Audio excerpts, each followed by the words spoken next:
Welcome to Beyond the Broadsheet, a Lincoln County news podcast where we sit down with each other and the people of Lincoln County to better understand what's going on in the world around us. We're your hosts. I'm Johnathan Riley. And I'm Molly Rains. On this episode, we're going to hear from a local library celebrity, Matthew Graff, the executive director of Skidompha Library in Damariscotta, who has some great news about interlibrary lending in Lincoln County and beyond. We'll also get to hear from one of our very own sports reporters, Mic LeBel, to learn a little more about what it's like covering athletic events and getting that perfect action shot. But first, the top stories from the August 22nd edition of our paper.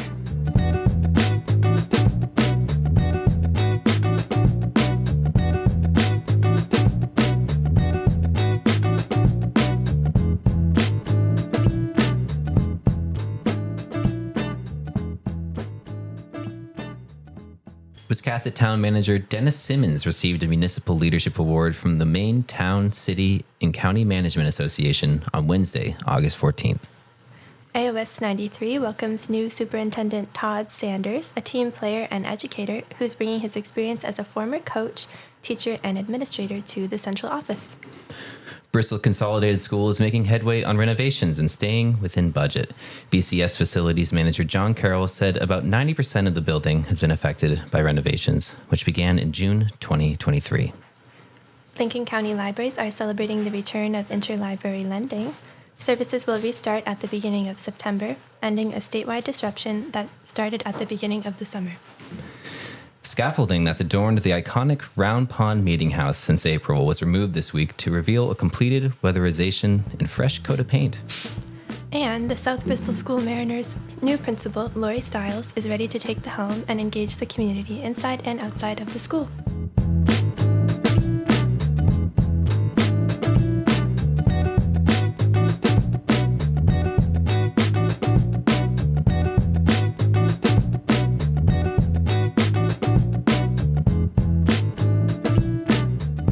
For our first deeper dive this episode, we're welcoming the Executive Director of Damariscotta's Skidompha Library, Matthew Graff, into the studio with us to share a little bit more about exciting library news that we have in the paper this week. Thank you, Matthew, for being here. Thank you very much for inviting me. We're happy to have you. I heard that you've been the director at Skidompha since 2019. Meaning that you've seen the library through some hard times, including... That is true. It has been an eventful 5 years. Things started out very normally, and then, as everybody knows, we had a bit of an interruption with a pandemic, and like everybody else, it was an odd, scary time of trying to figure out how to run a library and make it still valuable and useful to the community when we couldn't really let anybody in the building or even get too close to anybody. So yeah, that was really a trial by fire and not a fun time, I don't think, for anybody. Mm-hmm. How are you doing now? How are you liking your role here? Absolutely love it. I am so proud of how dynamic and professional and passionate our staff is, and what they each bring to the library as individuals, and how they work as a team to make the place even stronger.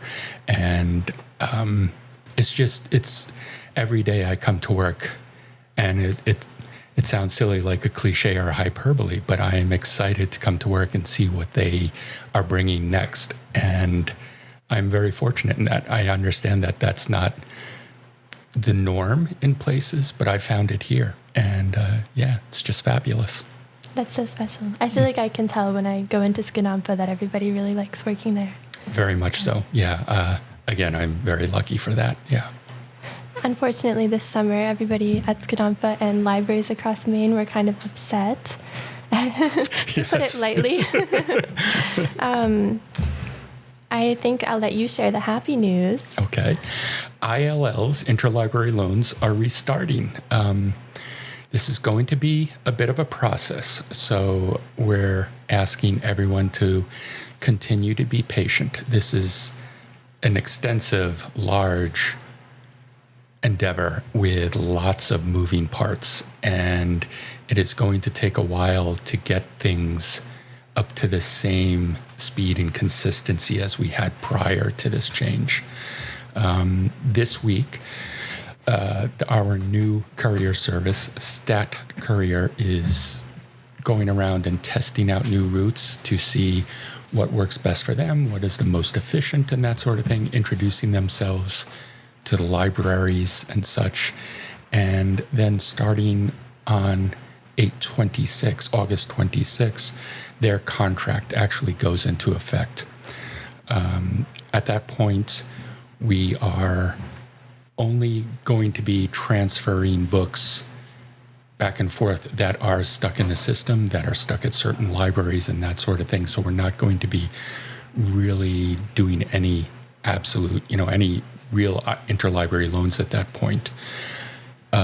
Starting in September 3rd, I believe, is when the actual ILL system will open up to people, and we can start taking those requests. We are requesting of the people making requests to please be gentle at first. There is a tremendous amount of backlog, we understand, in the system. And as soon as the gates open, there will be a tremendous amount of ILLs coming out as well. And so we ask if people could try to limit themselves to maybe 2 or 3 books per person, and to give the courier service, Stat Courier, a time to sort of ramp up, understand the volume loads and that sort of thing, and get used to this whole new process with a whole new library system. Absolutely. And for those who maybe don't go to the library as often and may not know, this news is coming after a whole summer where interlibrary lending was on hiatus across Maine, and that was because of a hiccup in the system. I guess, if you will, do you want to take us back to June when you learned before June that this was happening? We learned a little bit before June that, yes, that there was a change in the process, that they had to, because the contract was coming to an end and because of necessary and best practices mandated to the state, they had to put the contract out to bid to see if there were any other courier services that would bid on the project and would have a chance at the contract. And that was done. There was a very detailed rubric for making the choice of the Stat Courier to be the winner of that bidding process. This was a responsibility of Maine State Library to do that.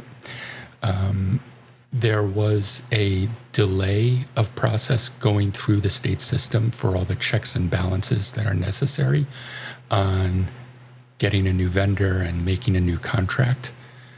So that put us behind. And then there was one of the firms, one of the courier services that was denied the contract, launched an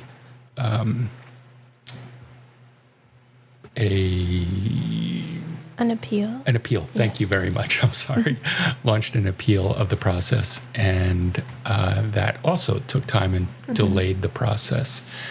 The appeal was heard. The appeal was denied, put us back on course. And so, now here we are in the beginning of September, and we're able to offer this service again. It's really exciting. It is very exciting.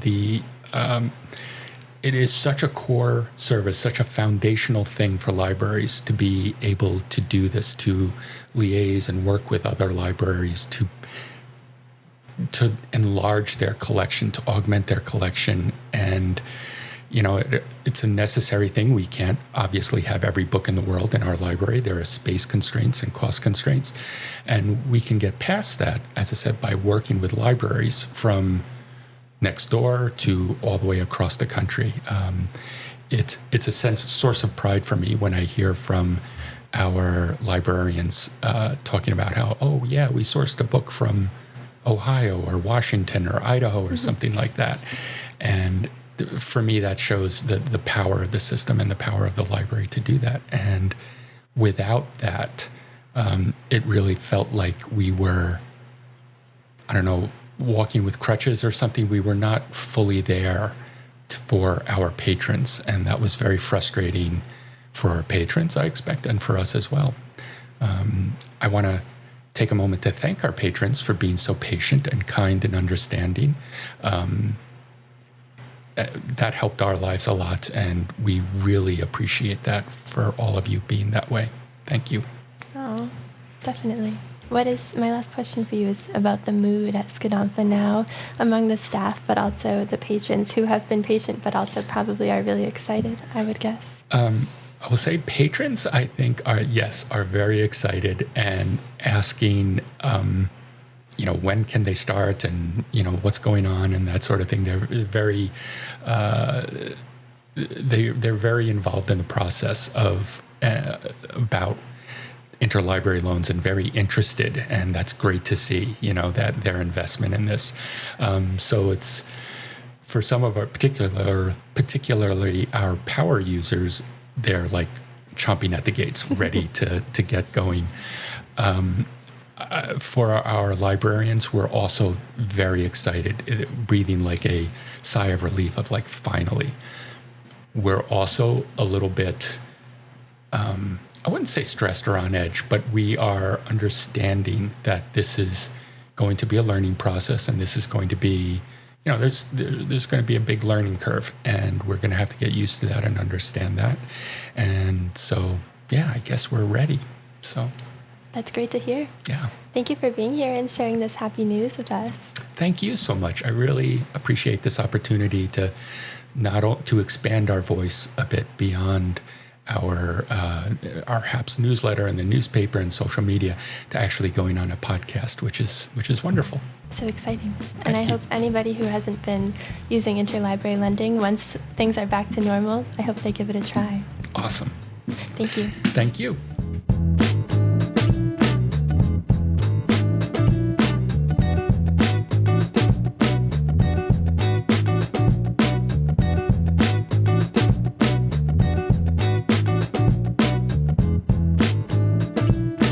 In the studio today, we have Mic LeBel, a sports reporter here at the Lincoln County News who's been here for about a year, a little bit over.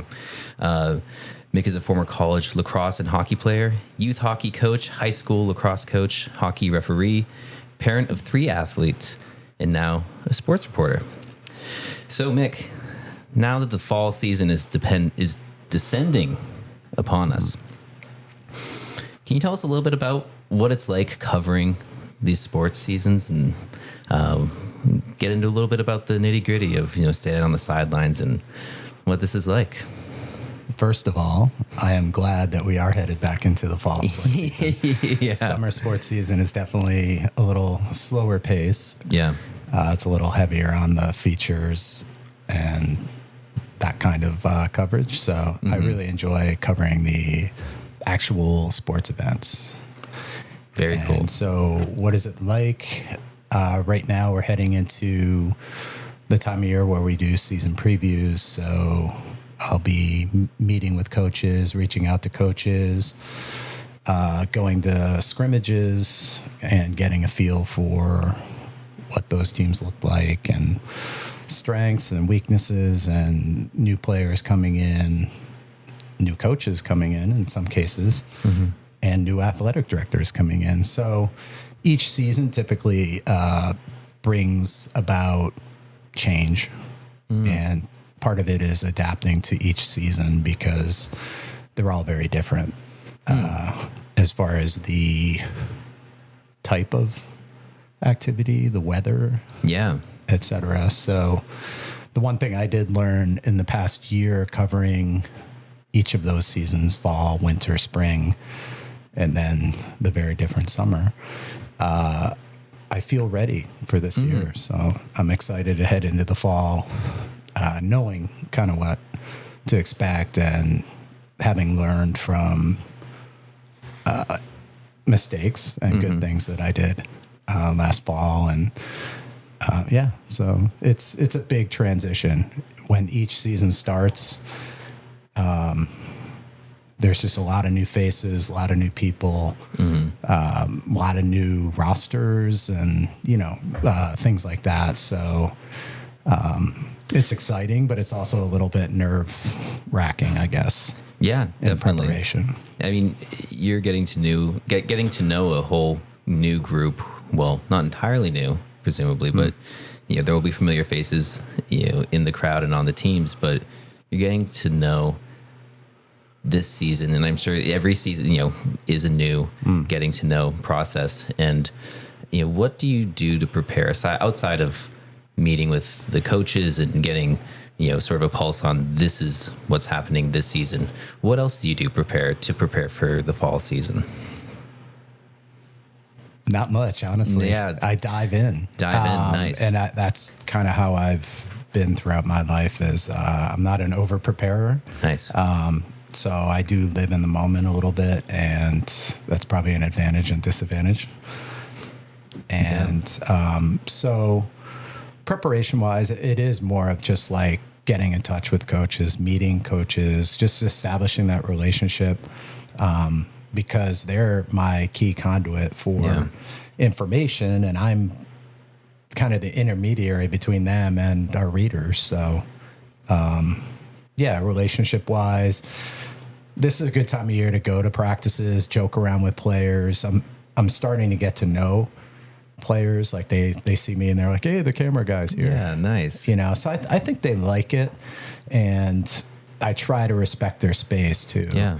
I don't get in their face. I'll generally ask coaches, if it's okay if I do pictures today or things like that. So I think it's kind of mutual respect. And I think being an athlete kind of helps with that, because you really don't want to interfere at all in their performance per se, but it's also a good experience for some of these kids to have photographers. I'm thinking of like some elite golfers we have in the area that it gets them used to something that when they move on to college sports or even, professional sports they aspire to, that they're already kind of media savvy a little bit.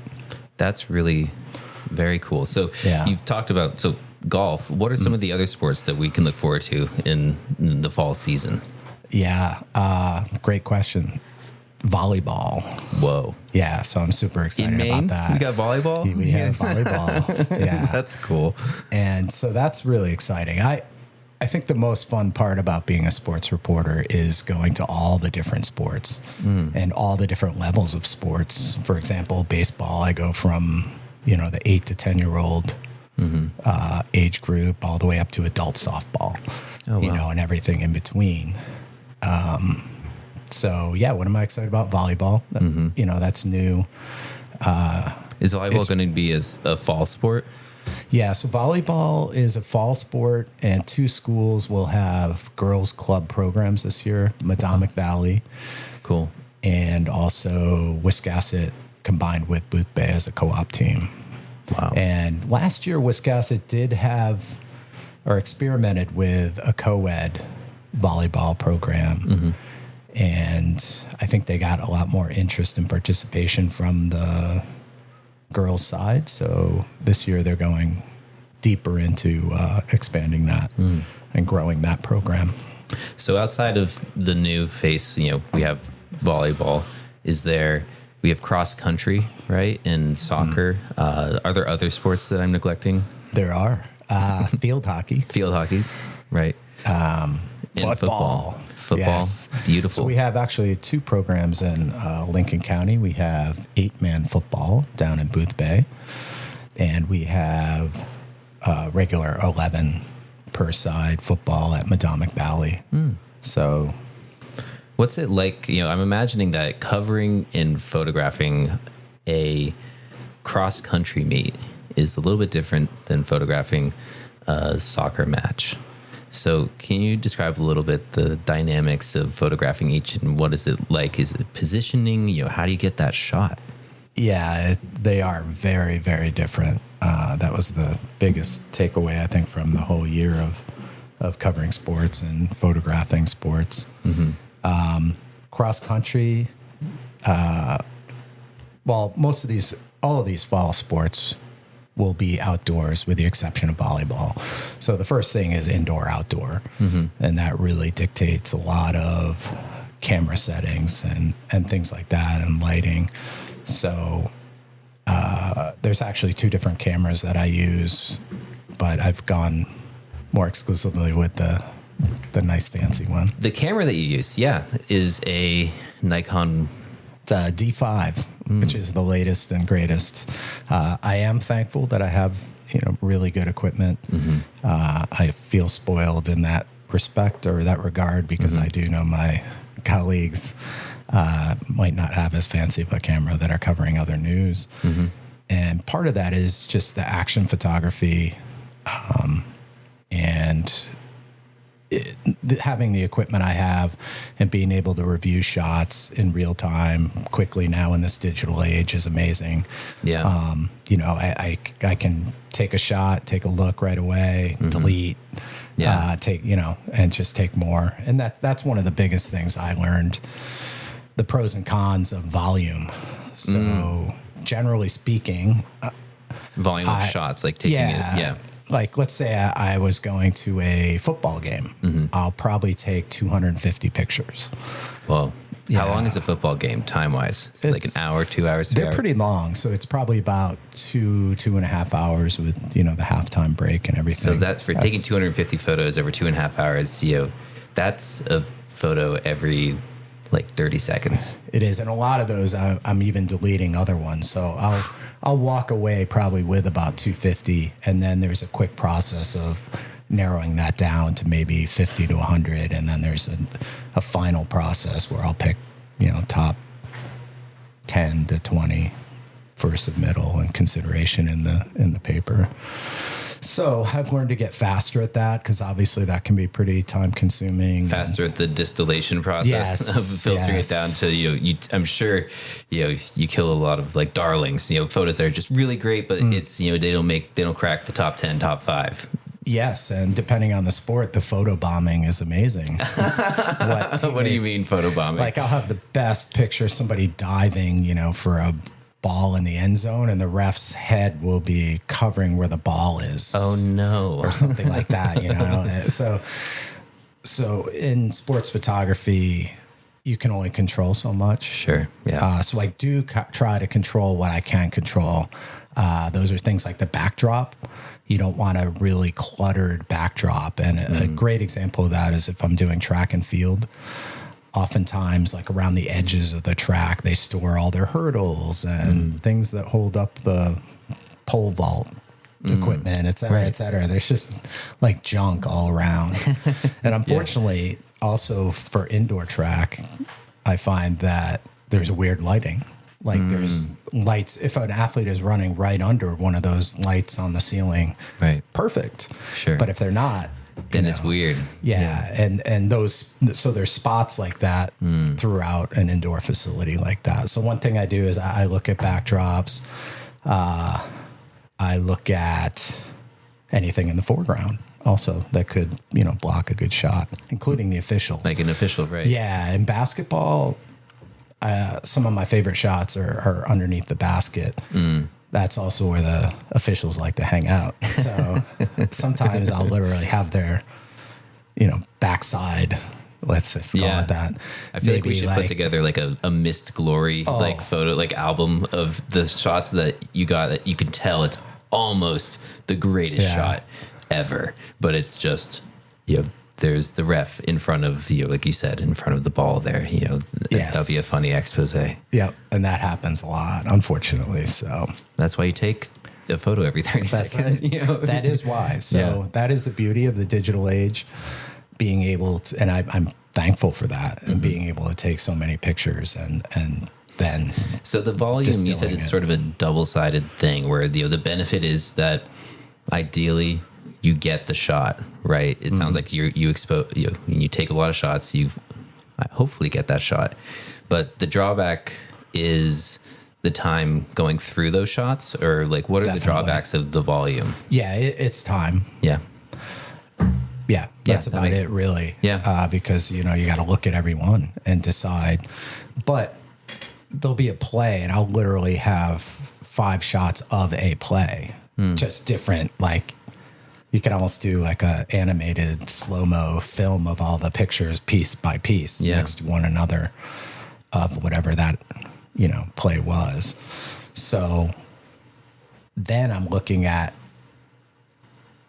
where the athletes, like their hand might be blocking their face. So that's actually an important point. And that was something I learned from Paula Roberts, who's been doing this for 25, 30, 40 years. I think it might be closer to the end of that list than the start of that list. Okay. Yeah. So I'm thankful I've gotten a lot of advice from her. And one of the most important things is you want to see the athlete's face. You want to see the front, their reaction, facial expressions, etc. It's just a more compelling photograph. So that kills a lot of those shots I was mentioning because they turn away or, the angle just ends up being a little different for what they're doing. Like basketball is a great example of that. They make really quick moves and before they're looking right at you and then they're not.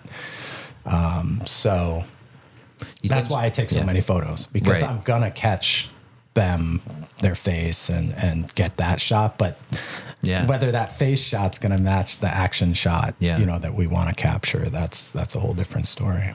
So when you're navigating the sidelines and you were saying in the beginning of this that you want to get in players' faces and you want to respect that distance, but what is your relationship like with the crowd at some of these events? Because you're moving around, and how have you had to navigate that? That's a great question.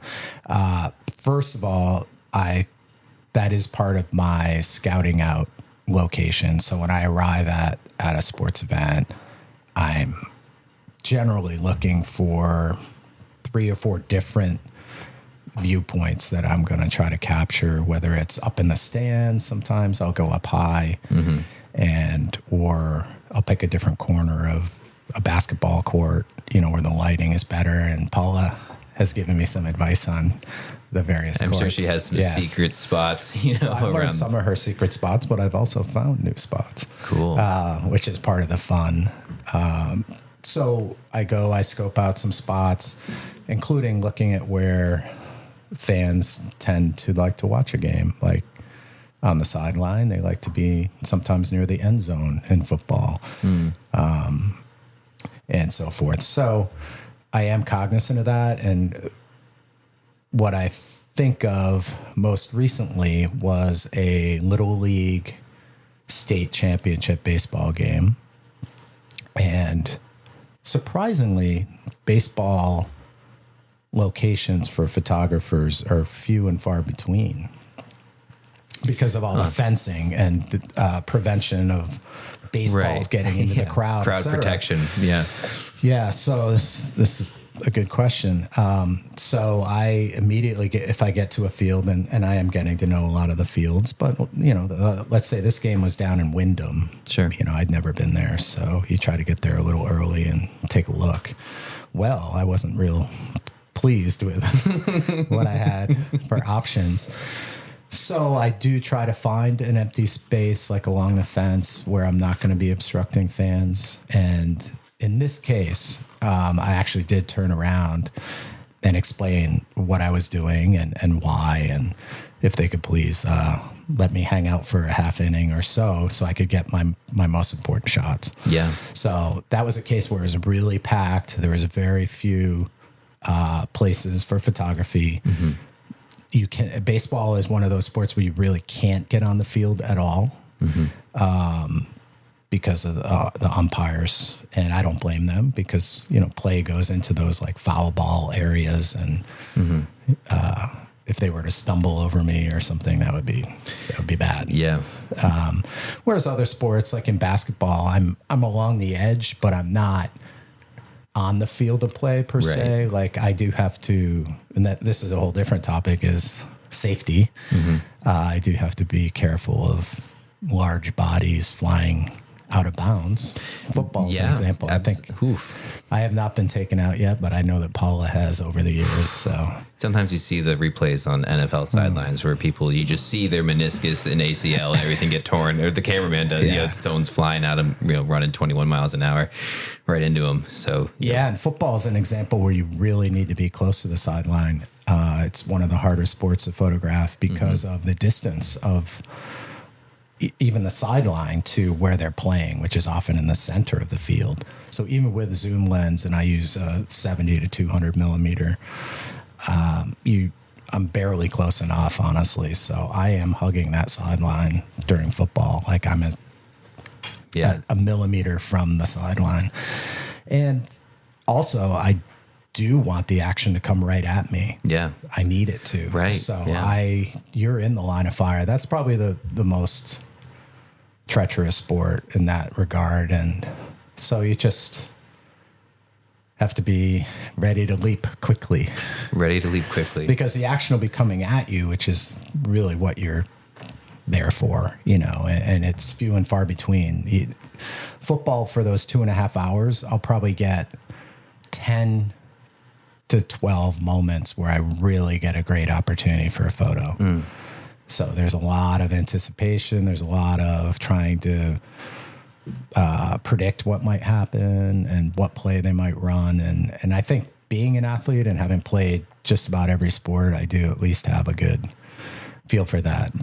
Volleyball is going to be kind of a new thing. So. It's really exciting to think that that's coming to Lincoln County, and we'll be able to indulge in that, and maybe those club sports will turn into varsity and junior varsity sports. And so we are winding down on our time, but I just wanted to say thank you for coming in and speaking with us a little bit about what it's like navigating the sidelines of the Lincoln County sports fields and beyond, and listening to you speak about getting the action shots makes me so excited for the sports season, and I hope our listeners are excited too. And if you guys see Mr. LeBel here on the sideline, say hi, but my man will definitely have his eye on the field and making sure that he's trying to grab those shots. So that's right. Yeah. And that is important sometimes, not to get too wrapped up in the game, because I do see some exciting matches and I got to keep my head. Yeah, just being a fan of the sport too. Exactly. It's like, oh no, what's going to happen? Right, I have to take a shot. I'm reminded of that a lot, actually. Yeah. So, but the more I do it, the more natural that is, that it's all business. Yeah. Oh, cool. Well, good luck this season. And if you folks haven't seen Mic's photos in the paper, just turn to the sports page on any given week and you'll see some of the fantastic shots he's graced the Lincoln County News with. And we're excited to see what you produce this season too. Yeah, thanks, Johnathan. Yeah. Really looking forward to it. Cool. Thanks, man. Appreciate the opportunity to talk. Definitely. All right. We would like to thank the Maine Independent News Collaborative. And we would like to also thank our listeners and the people of Lincoln County. Without you, there is no us. Until next time.